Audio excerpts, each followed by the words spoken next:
Français de métropole, Français d'outre-mer et Français du monde.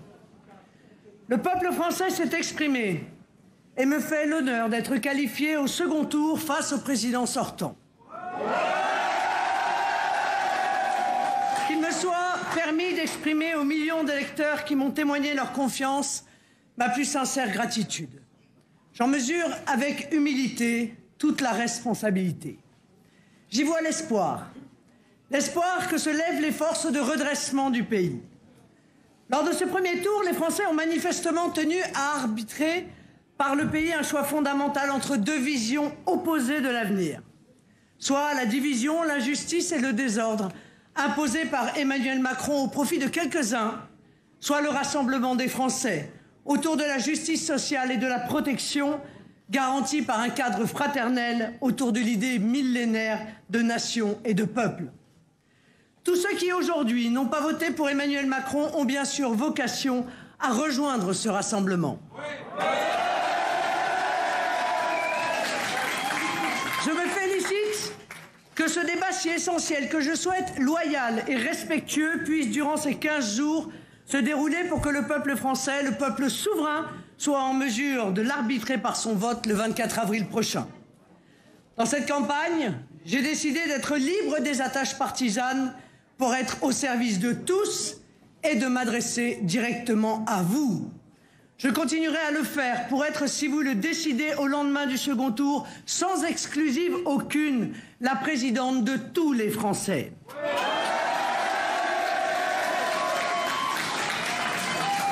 Ce qui se jouera ce 24 avril n'est pas seulement un vote de circonstance, mais un choix de société et même de civilisation. De votre vote dépend en effet sur tout le territoire français la légitime prépondérance de la culture et de la langue française, des us et coutumes de nos régions et des modes de vie des Français, des lois et des valeurs républicaines, au premier rang desquelles la laïcité et l'égalité, notamment entre les hommes et les femmes. De votre vote dépend également la place que dans notre société nous voulons donner aux personnes face au pouvoir de l'argent. Je pense par exemple à l'importance que nous accordons à la solidarité envers les plus vulnérables, la possibilité de jouir de droits garantis ou encore d'accéder à la retraite en bonne santé. De votre vote du 24 avril dépendront enfin les décisions politiques du prochain quinquennat, mais qui en réalité engageront la France pour les 50 prochaines années. La politique migratoire, sécuritaire, économique, sociale, énergétique, européenne, militaire ou diplomatique. Mon engagement sur ces sujets est sans faille. J'assurerai l'indépendance nationale pour faire de la France une puissance de paix.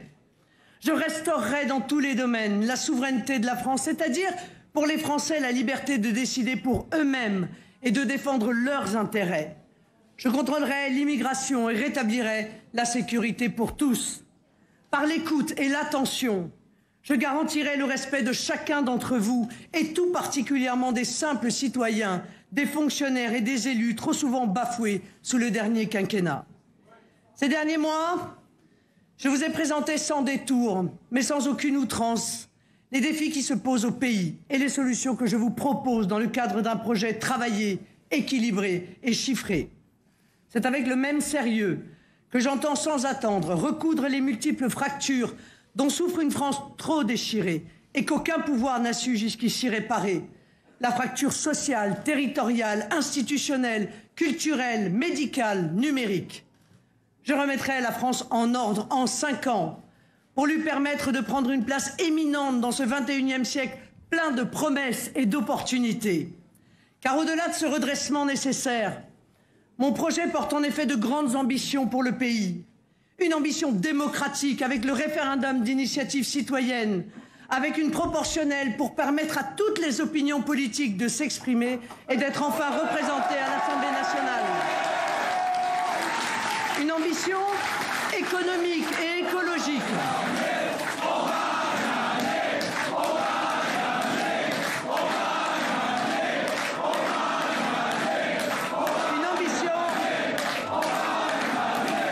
Une ambition économique et écologique qui qui appuie le retour de la prospérité et du plein emploi sur le localisme, le patriotisme économique et le soutien à nos TPE-PME créatrices d'emplois. Je veux revivifier l'esprit d'entreprise, réhabiliter la valeur travail et réconcilier le travail et le capital par la participation.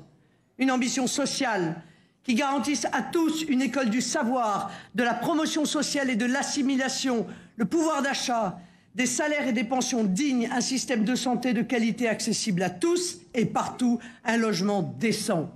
Notre pays doit s'enorgueillir de n'abandonner aucun de ses enfants, d'assurer l'égalité et la reconnaissance du mérite, d'ouvrir à chacun les voies du bonheur familial et de l'épanouissement personnel. Une ambition régalienne, enfin, avec la restauration de l'État, renforcé dans ses moyens, son autorité, attentif aux conditions d'exercice matériel et moral de ses agents.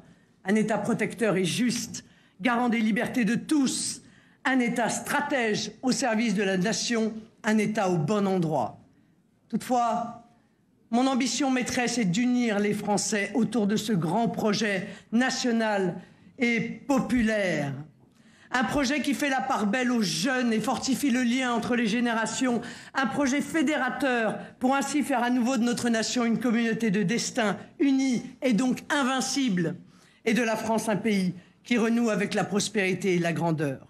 Dès à présent, j'appelle tous les Français de toute sensibilité, de droite, de gauche et d'ailleurs, les Français de toutes origines, à rejoindre ce grand rassemblement national et populaire.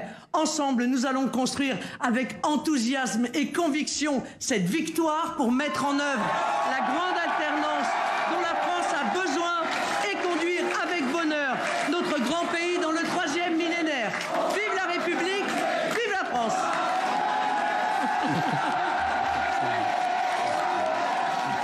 C'est ça. Marine Le Pen qui vient donc de terminer son discours. Marine Le Pen qualifiée pour le second tour avec, selon nos dernières estimations Ipsos Soprasteria, 23,...